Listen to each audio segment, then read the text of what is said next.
Walchesjock. Hello, you're all very welcome to Irish Television Chicago, coming to you from the Abbey Pub, which means it's your ticket to sit back and relax for the next 1 hour. We have a show packed with music, news, and sports. We're also going to have a special feature tonight to warm the heart of any true Irishman, a pub crawl. So let's swing straight into the music now. Here's Christy Barry and Gerry Herrington.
Irish Television is very proud tonight to present a man whose name is synonymous with excellent musicianship. He's currently touring the U.S., and he's here with us right now, Mr. Pat Woods.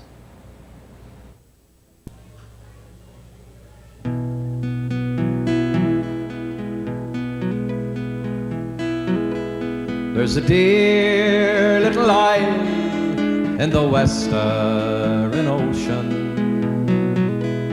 It's an island so lovely, so pretty and grand, and its name fills its sons and its daughters with sadness when it's heard on the shores of some far distant land. It's Ireland, God bless her, the birthplace of heroes, the home of the poet, the warrior and sage. Though the bard and the chieftain no longer may cheer her, they live forever on history's page. Sure, I love every blade of green grass on your mountain, every leaf on your tree, every rock on your strand. Sure, I love the green shamrock and pure crystal fountain, and I love you, Macushla, my own native land. You once were a proud and glorious nation. Your scholars and scribes were renowned far and wide, till darkness came over, brought sad tranquility. transformation. Your family starved and their homes were destroyed. They turned out your children to spoil our green bower. Tried to exterminate them long years ago. But the Irish they found were like soft leafy flowers. And the more you would pluck them, the faster they grow.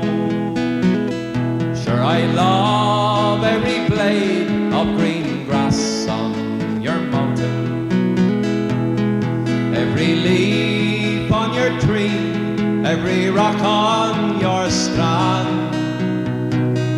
Sure, I love the green shamrock and pure crystal fountain. And I love you, Macushla, my own native land. Thank you. That was our featured guest tonight, Pat Woods. You know, Tom, like most northern men, Pat is a real performer on stage, but a real character off stage. Our Martin Hayes talks with Pat now about his life, his music, and his U.S. tour. Okay, thank you, Steve. We're sitting down here where we got all the fine music that we usually have here at the Abbey. We got them all playing in the background. And we got Pat Woods here all the way from, what little town is it? Katy, County in County Armagh. That's a town that's getting very famous now for its ballad singers.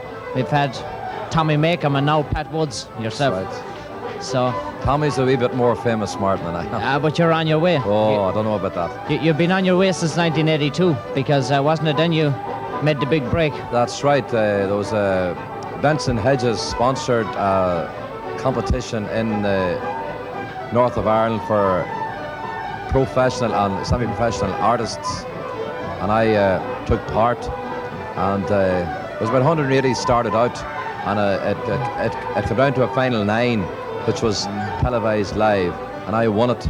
After winning it, I got a recording contract from Homespun Records for 5 years. So from that on, it just took off, you know. They're a very big label in Irish music, and ballads. They record some of the leading acts, isn't that right? Yeah, they have a house in Dublin, also one in Belfast. Oh yeah.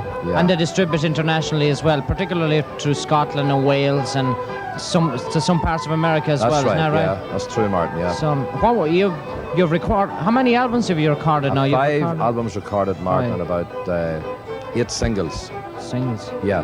What was your big hit? You've had a few of them, I know. Well, there was 2. There was Rathlin Island, which was a song that was written for me. It's about a little island off the Antrim coast.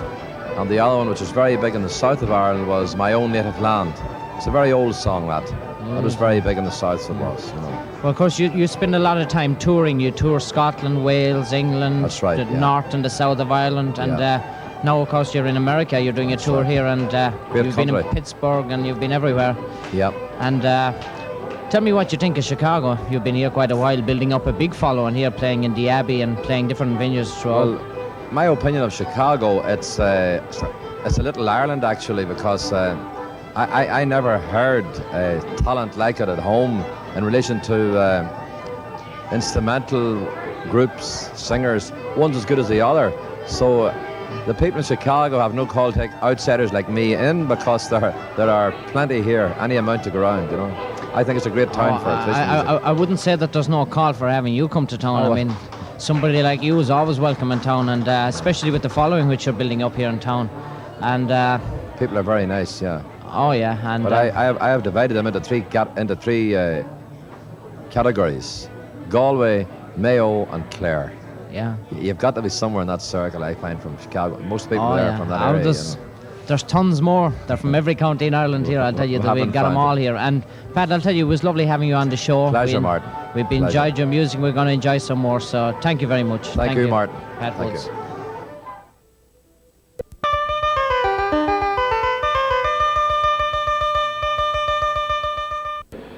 Good evening. Ireland has attracted American tourists in such numbers for many years that tourism has become the Republic's third largest export. However, Ireland would now appear to be attracting the attention of a whole new American market, the essential industrial sector. American multinationals are flocking to the Republic to take advantage of tax relief and grants offered by the Irish government in an attempt to promote industrial growth. Companies who decide to establish a European base in Ireland find a readily available, qualified workforce. And since Ireland has become a member of the European Economic Community, operating out of the Republic means U.S. corporations no longer have to comply with the various trade restrictions imposed by the community on non-EEC members.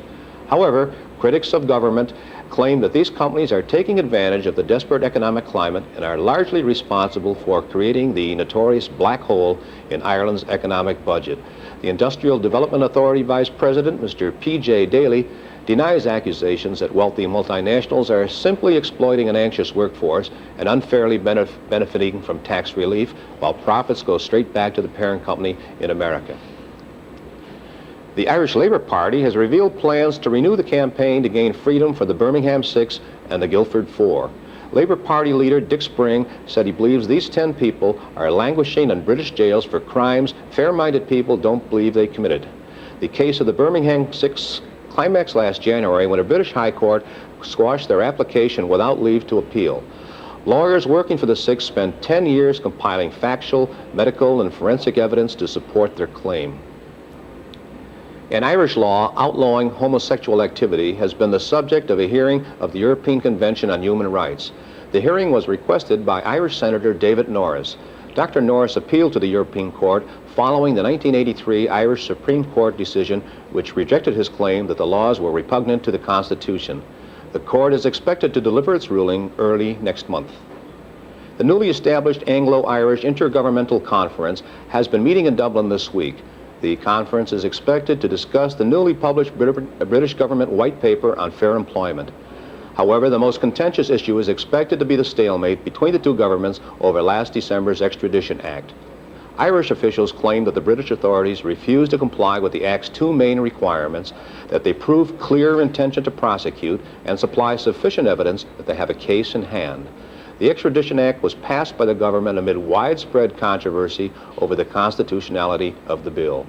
5 extradition applications have been received by the Irish Garda, but they say no warrants will be issued until this latest impasse is resolved. Ireland's current best-selling book was released on the U.S. market recently. John Stalker was the Deputy Chief Constable of the Greater Manchester Police Force when he was asked to head a British government inquiry into an alleged shoot-to-kill policy on the part of the RUC, the Royal Ulster Constabulary. After 2 years on the inquiry, Mr. Stalker was removed and the investigation remains incomplete. In his book, Stalker, Mr. Stalker claims his removal coincided with his discovery of new information which he asserts could be highly embarrassing to the RUC. The police chief constable, Sir John Herman, said Mr. Stalker's suspension was necessitated by allegations of impropriety against him. These charges were later dropped and Mr. Stalker reinstated. However, he has now resigned from the police force. This has been an Irish television news broadcast, and I'm Mike Shevlin. Pat Woods has a charming recitation for us now. It's called The Little Pub in London. Martin backs him up on the fiddle and it goes like this. This particular monologue is about a young lad who went to London, and he finally, after many, many years in London, he finally decided to come home. And when he came home, it was a wee bit late. So now I'm going to recite a monologue entitled The Little Pub in London.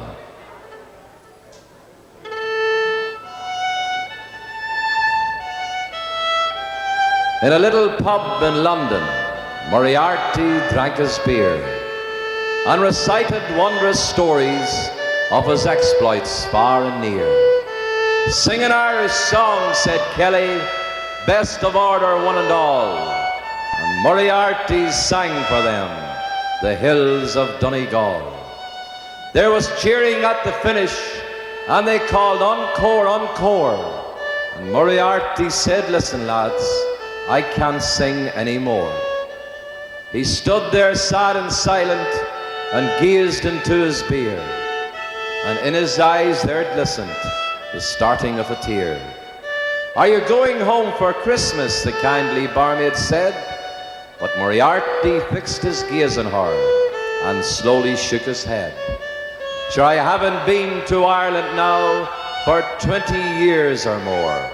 My mother would hardly know me if I walked up to the door. I was born," said Moriarty, "in an island of the west, the last place God created and the first one that he blessed. My father, God be good to him, was drowned one woeful night. My mother left all lonesome, and myself to work and fight. So with Donald Rua McCarthy and young Michael O'Shea, we came across to England to earn an honest pay. I told my dear old mother I'd soon be home again, but the curse of drink came o'er me and enslaved me in its chains. Sure, I haven't been to Ireland now for 20 years or more, but I know she's still there waiting for my footsteps at the door." Then someone started singing, "See amid the winter snow," was like an old bell ringing far away and long ago. Moriarty stood there silent and pushed his glass away and made a solemn promise he'd go home for Christmas Day. So he scraped up every penny he could get into his hands, and coming up to Christmas, he sailed for Ireland. His heart was filled with gladness, he felt content at last, as a train rolled through the Midlands and brought him to the west. In the village of Kinsheela, that night upon the shore, far across the deep blue waters, he saw his island home once more. The stars, they shone so brightly, how they glistened like a dome on that little whitewashed cottage that was Moriarty's home. "'Tis a grand night for the sailing," said the boatman Thomas Ban, but Moriarty didn't know him. He'd been away so long. As he climbed into the bodging, the boatman heard him say, thank God in heaven, I'll be home for Christmas Day." In a little room in London, in Moriarty's poor abode, on a table in the hallway, a message lay untold, and in it said, "Dear Danny, your poor mother has passed away. She'll be buried in Kinsheela after Mass on Christmas Day." Thank you.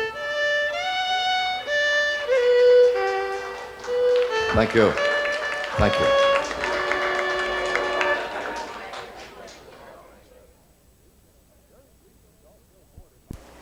You know, the Abbey Pub in Chicago is well known for its lively sessions, and two men largely responsible for this reputation are here with us right now to give us a sampling of their skills, Christy Barry and Gerry Herrington.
Pat Woods is here with us tonight, visiting from County Armagh. And from Armagh, he moved south to sing a County Cork tune, the Blarney Stone.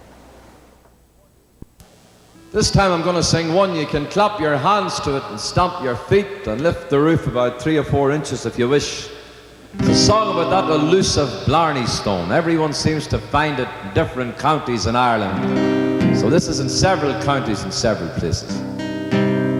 As I walked out through Bandon one fine morning last July, I met the pretty Colleen. She smiled as she went by.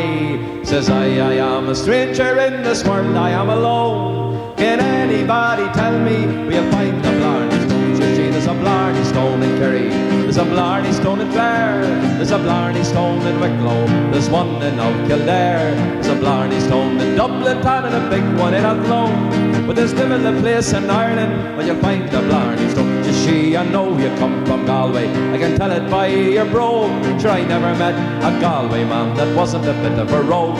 But since you are a stranger where the Shannon River flows, the only Blarney Stone you'll find is underneath me nose. Says she, there's a Blarney Stone in Kerry, there's a Blarney Stone in Clare, there's a Blarney Stone in Wicklow, there's one in Old Kildare, there's a Blarney Stone in Dublin town and a big one in Athlone.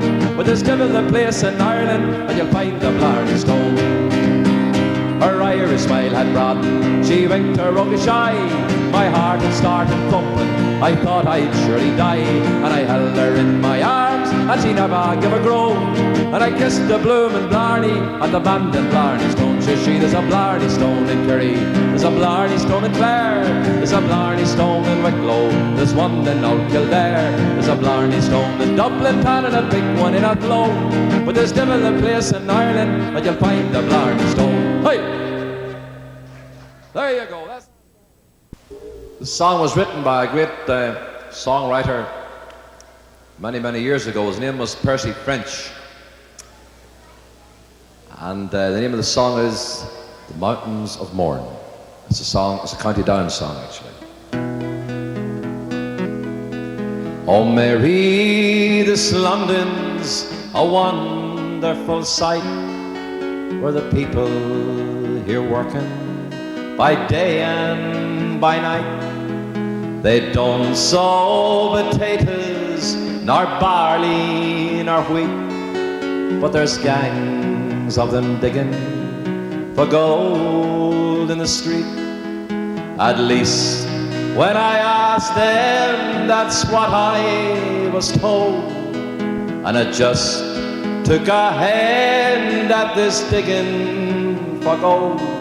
And for all that I found there, I might as well be in the place where the dark morns sweep down to the sea. I believe that when writing a wish you express as to how the fine ladies in London were dressed.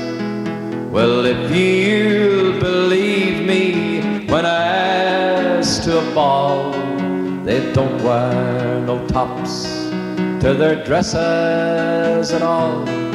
Try seeing them myself, and you could not in truth tell if they were bound for a ball or a map. Don't be starting them fashions now, Mary McCrean, in the place where the dark morns sweep down to the sea.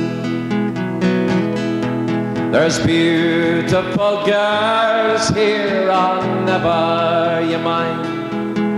Beautiful shapes nature never designed. Lovely complexions of roses and cream. But let me remark with regard to the same, and if that those roses you venture to sip, the colors might all come away on your lip. So I'll wait for the wild rose who's waiting for me in the place where the dark morns sweep down to the sea. Do you remember young Danny McLaren, of course? Now he's over here with the rest of the force. I saw him one day as he stood on the strand, and he stopped at the traffic with a wave of his hand. And as we were talking of days that are gone, the whole town of London stood there and looked on. But for all his great powers, he's wishful like me to be back where the dark morns sweep down through the sea.